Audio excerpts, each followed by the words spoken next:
قاموا عام 2025، وجاء هذا الاختيار خلال انعقاد اللجنة التنفيذية للهيئة الكروية القارية اليوم بالقاهرة بحضور أعضائها، ومن ضمنهم فوزي لقجع رئيس الجامعة الملكية المغربية لكرة القدم. أعتقد بأنه إجماع القارة الأفريقية اليوم في مكتبها التنفيذي لتشريف المغرب بتنظيم كأس أفريقيا للأمم سنة 25 هو تجسيد للمسيرة التنموية التي يقودها جلالة الملك نصر الله منذ أكثر من عقدين. هو إنجاز بطبيعة الحال يكرس هذه المسيرة التنموية التي يقودها كما قلت جلالة الملك حفظه الله.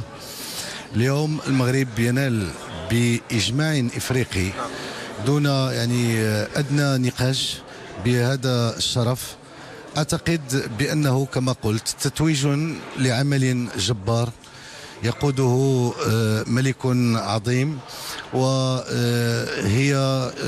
وهو جزاء حقيقي لشعب يحب كرة القدم وأبهر العالم بمتابعته لهذه اللعبة.